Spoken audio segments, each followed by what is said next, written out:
저는 30년간 작은 공장을 운영하며 아이들 교육비로 매달 수백만 원을 쏟아부었습니다. 하지만 결과는 제 인생에서 가장 큰 실수였습니다. 안녕하세요. 저는 부산에서 30년간 작은 제조 공장을 운영했던 박성준입니다. 이제 나이 65이네요. 오늘은 제 인생에서 가장 큰 실수와 그 실수를 어떻게 극복했는지를 이야기하려 합니다. 20년 전만 해도 저는 부산에서 꽤 이름난 공장을 운영하고 있었습니다.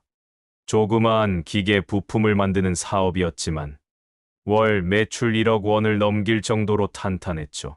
직원도 20명 넘게 두었고 거래처도 안정적이었습니다. 무엇보다 가족을 위해서라면 무엇이든 할 수 있었습니다. 그러던 어느 날 아내가 제안을 했습니다. 여보, 우리 아이들 미국 유학 보내는 거 어때? 당시 딸과 아들은 중학생과 고등학생이었죠. 아내는 해외에서 제대로 교육받아야 성공할 수 있다고 했습니다. 주변에도 자녀를 유학 보내는 사람들이 늘어나고 있었고, 저 역시 고민 끝에 결정을 내렸습니다. 좋아, 우리 애들 꼭 세계적인 인재로 키우자. 그때부터 저는 가진 돈을 탈탈 털어 유학 준비를 했습니다. 학비는 물론이고 유학원 상담부터 시작해 비싼 입학 서류 준비 비용, 영어 학원비, SAT 토플 시험 응시료, 추천서 비용까지 줄줄이 돈이 나갔습니다. 합격 후에도 기숙사 보증금, 초기 정착비, 건강보험 가입비까지 합쳐 초기 비용만 몇 천만 원이 들었죠. 생활비까지 포함해 매달 1,000만 원 넘게 들어갔고 공장에서 벌어들인 돈의 거의 전부를 아이들 뒷바라지에 쏟아부었습니다. 그때는 몰랐습니다.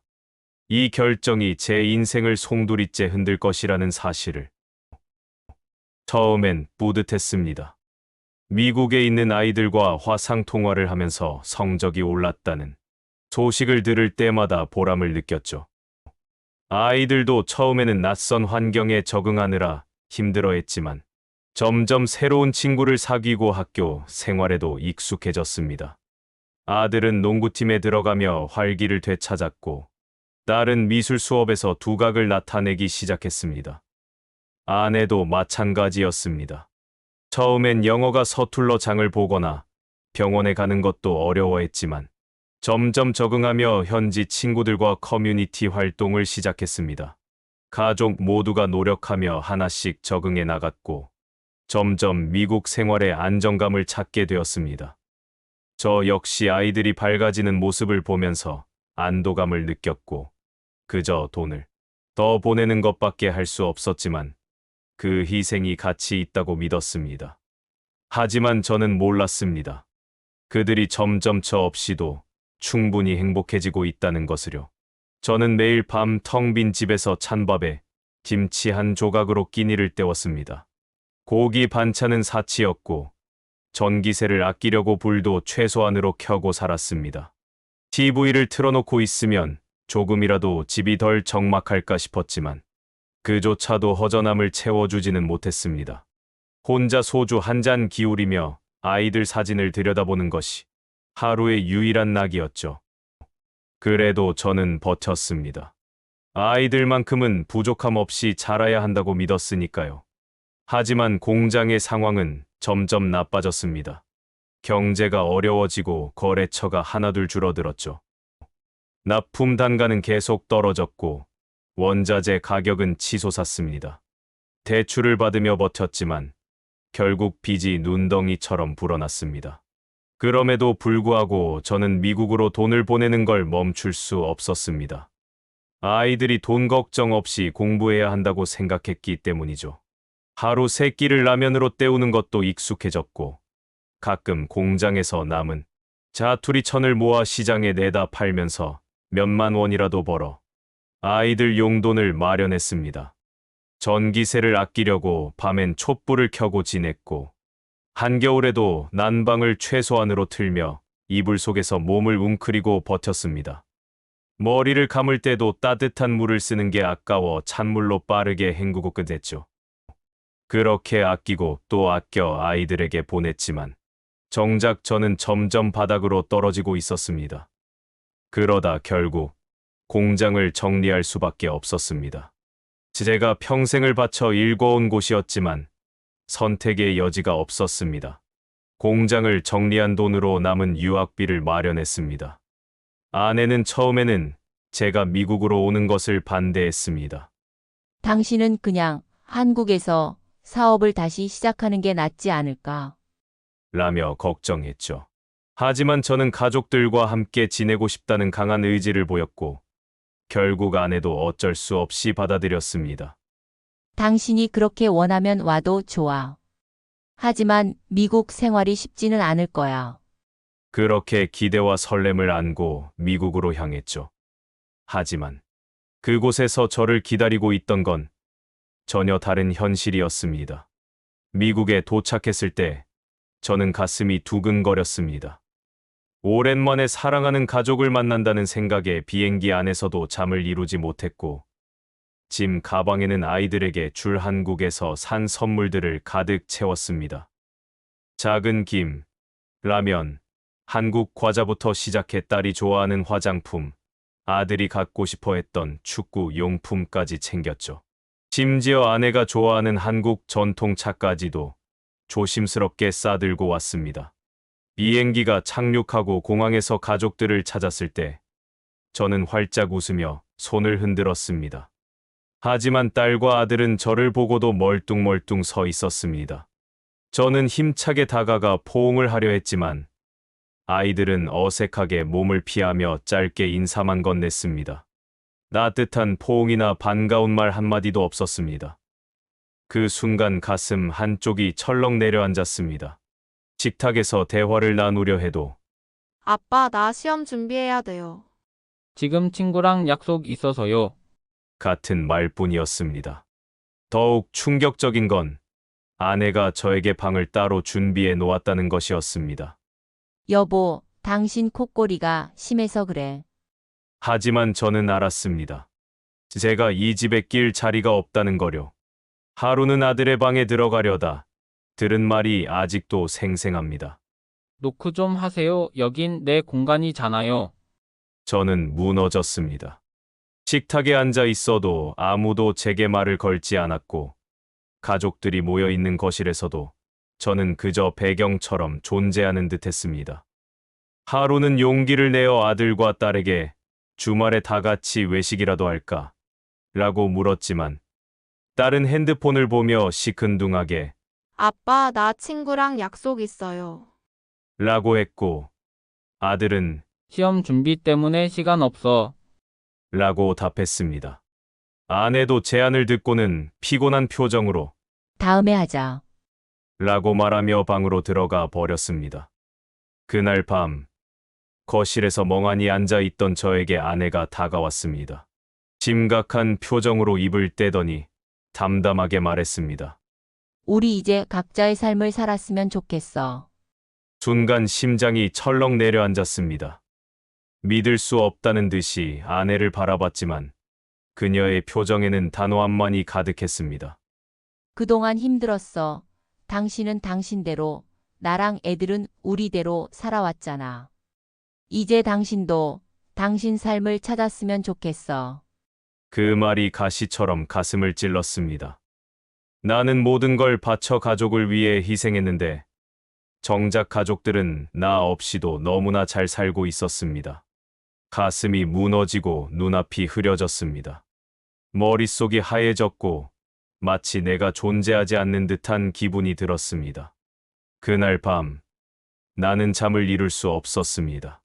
거실 한편에 덩그러니 놓인 내 가방을 보면서 생각했습니다. 내가 정말 이 집의 가장이 맞나? 이불을 덮고 누웠지만 온몸이 얼어붙은 듯했고 마음속 깊은 곳에서 차가운 허탈감이 밀려왔습니다. 아침이 밝아올 무렵 조심스럽게 아내가 내 방으로 들어왔습니다. 그녀는 이혼 서류를 책상 위에 내려놓으며 조용히 말했습니다. 당신도 알잖아. 우린 이미 오래전에 남남이었어. 그 순간 심장이 철렁 내려앉았습니다. 눈앞의 서류는 단순한 종이가 아니었습니다. 그것은 내가 바쳐온 모든 시간과 희생이 헛된 것이었음을 증명하는 마지막 문서처럼 느껴졌습니다. 손끝이 떨렸고 숨이 막혀왔습니다. 내 모든 것이 사라지는 것 같았습니다. 그렇게 나는 가장 소중히 여겼던 가족에게서도 버려졌습니다. 결국 저는 가진 것의 80%를 잃고 혼자 한국으로 돌아왔습니다. 모든 걸 잃고 돌아온 한국. 80 가진 것이라고는 월세 30만 원짜리 원룸과 3천만 원 남짓한 돈뿐이었습니다. 이혼 후 저는 모든 걸 잃은 듯한 기분이었습니다. 월세 30만 원짜리 원룸에서 매일같이 멍하니 천장을 바라보는 것이 하루의 전부였습니다. 밥을 먹는 것도 귀찮아져 컵라면과 편의점 도시락으로 끼니를 때웠고 가끔은 하루 종일 물 한 모금조차 넘기지 못하는 날도 있었습니다. 휴대폰에는 아무런 연락도 없었습니다. 밖에 나가는 게 두려웠습니다. 혹시나 아는 사람을 마주칠까봐. 한때 번듯한 공장 사장이었던 내가 이렇게 초라해진 모습을 보일까봐 몸을 웅크리고만 있었습니다. 거울을 볼 때마다 변해버린 내 모습을 마주하기 힘들었습니다. 작아버린 얼굴, 초췌한 몰골, 생기를 잃은 눈빛. 이게 정말 나란 말인가? 어느 날 마지막 남은 돈으로 소주 한 병을 사서 방 안에 틀어박혀 있었습니다.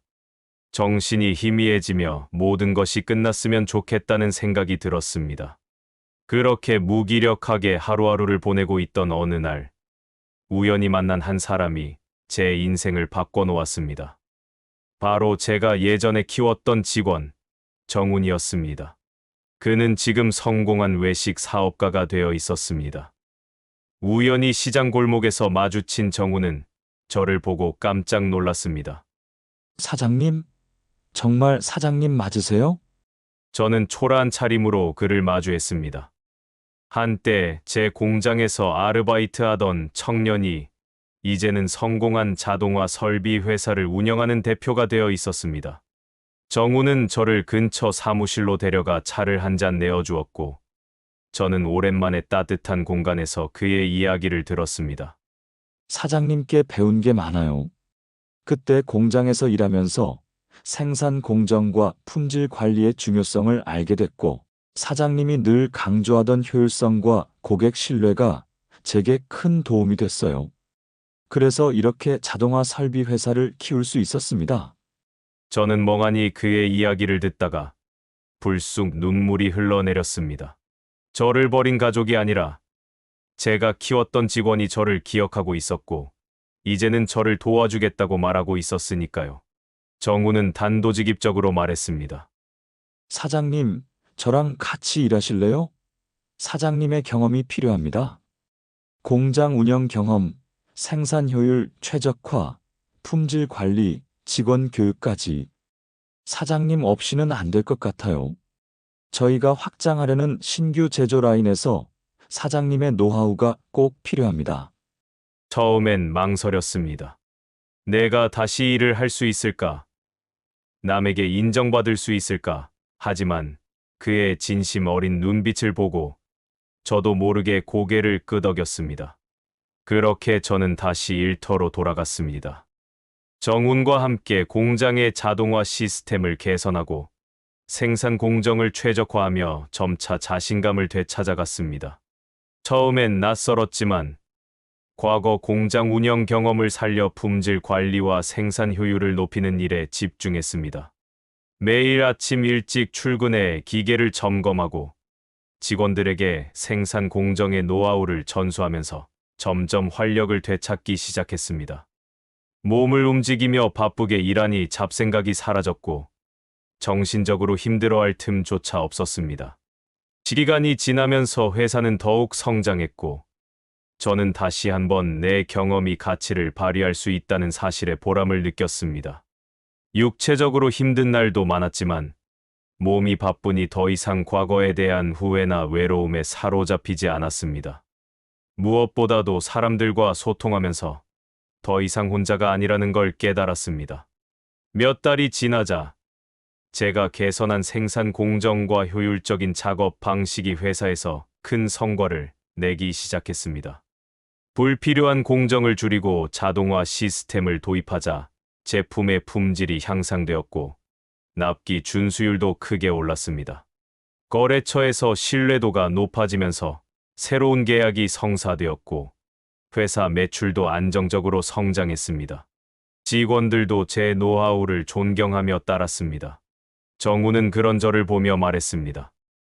사장님, 예전보다 더 멋지세요.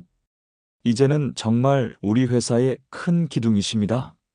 그 말을 들으며 저는 드디어 제 자리를 찾았다는 생각이 들었습니다. 매일 아침 활력을 느끼며 출근했고 생산 공정을 개선하고 직원들과 협력하는 것이 다시 삶의 목표가 되었습니다. 이제는 더 이상 과거에 연연하지 않았습니다. 저를 버린 가족이 아니라 저를 필요로 하는 사람들이 있는 곳에서 행복을 찾았습니다. 그러던 어느 날 회사에서 진행한 산업박람회에서 한 여성을 만났습니다. 그녀는 우리와 협력하는 기업의 품질 관리 담당자였고 처음엔 업무적인 이유로 저에게 먼저 다가왔습니다. 박 부장님, 이전 프로젝트에서 도움을 많이 받았습니다. 기회 되시면 차 한잔하면서 이야기를 나눠보고 싶어요. 그녀의 적극적인 태도에 살짝 놀랐지만 자연스럽게 대화를 이어갔습니다. 처음에는 단순한 직장 동료로서의 관계였지만 그녀는 꾸준히 제게 관심을 보였고 식사나 커피를 함께하며 대화를 나누는 시간이 점점 늘어갔습니다. 대화를 나누면서 그녀의 따뜻함과 배려심이 저에게 큰 위로가 된다는 것을 깨달았습니다. 특히 그녀는 제가 과거에 겪은 일들에 대해 관심을 가지고 진심 어린 위로를 건넸고 그저 제 옆에 있어주는 것만으로도 힘이 되어 주었습니다. 처음엔 걱정이 많았습니다. 또다시 같은 과정을 반복하는 건 아닐까? 혹시 내가 상처를 받지는 않을까? 수도 없이 고민했지만 그녀는 서두르지 않았습니다. 그저 제 옆에 있어 주었고 조용히 제 이야기를 들어주었습니다. 어느 날 그녀가 이렇게 말했습니다. 성준 씨, 저는 당신이 과거에 어떤 아픔을 겪었는지 이해해요. 하지만 지금 중요한 건 앞으로 당신이 어떤 삶을 만들어갈지 고민하는 게 아닐까요? 그 말을 듣는 순간 제 안에 남아있던 불안이 조금씩 사라지는 걸 느꼈습니다. 과거의 아내와는 달랐습니다. 그녀는 항상 제 곁에서 함께했고 멀리 떠나지 않았습니다. 제가 힘들어할 때도 조용히 손을 잡아주었고 말없이 곁에서 함께 걸어주는 사람이었습니다. 가족을 위해 희생했던 지난날과 달리 이번에는 저도 누군가에게 의지할 수 있다는 사실이 마음을 따뜻하게 했습니다. 그리고 어느 날 저는 그녀에게 프러포즈를 했습니다. 화려한 이벤트는 아니었지만 진심을 담아 말했습니다. 나와 함께 해줄래요? 이번에는 내가 나 자신을 위해 선택한 삶을 함께 걸어가고 싶어요. 그녀는 눈물을 글썽이며 고개를 끄덕였습니다. 그렇게 저는 다시 사랑을 찾았습니다. 이번에는 무언가를 잃지 않기 위해 희생하는 것이 아니라 함께 나누며 살아가는 법을 배우기로 했습니다. 이제 제 곁에는 저를 버린 가족이 아니라 저와 함께 미래를 그려나갈 사람이 있습니다. 저는 한때 가족을 위해 모든 걸 바쳤습니다. 내 삶을 희생하면 행복이 따라올 줄 알았습니다. 하지만 결국 내가 남긴 것은 텅 빈 통장과 홀로 남겨진 외로움뿐이었습니다. 그리고 시간이 흐른 뒤에야 깨달았습니다. 첫째, 자녀에게 모든 걸 바칠 필요는 없습니다. 부모가 희생한다고 해서 자녀가 반드시 행복해지는 건 아닙니다. 나의 모든 것을 쏟아부었지만 결국 나는 버려졌고 아이들은 자신들만의 삶을 살아갔습니다. 이제는 알았습니다. 부모의 역할은 자녀를 독립시켜주는 것이지 내 인생을 희생하는 것이 아니라는 것을요. 둘째, 나 자신을 위한 삶을 살아야 합니다. 오랜 세월을 지나고 나서야 비로소 깨달았습니다. 남을 위해 살기보다 내 삶을 즐기며 살아가는 것이 가장 중요하다는 것을요.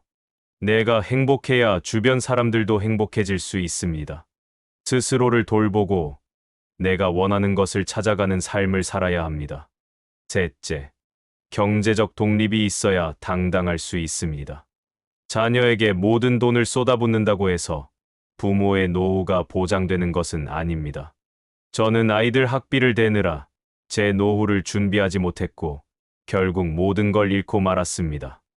부모도 자신을 위한 재정을 지켜야 합니다. 내 노후를 위해 일정한 자금을 남겨두고 작은 돈이라도 스스로 관리하며 준비해야 나이 들어서도 존중받으며 살 수 있습니다. 이제는 확신합니다. 인생은 끝난 것이 아니라 새롭게 시작될 수 있다는 것을요. 저는 오늘도 새로운 목표를 세우고 저만의 행복을 찾아갑니다. 그리고 여러분께 말하고 싶습니다. 여러분의 삶도 지금부터 다시 시작될 수 있습니다. 인생은 언제든 새로 시작할 수 있습니다. 여러분의 노후가 후회가 아닌 새로운 기회가 되길 바랍니다. 지금 이 순간이 바로 여러분 인생의 새로운 시작입니다.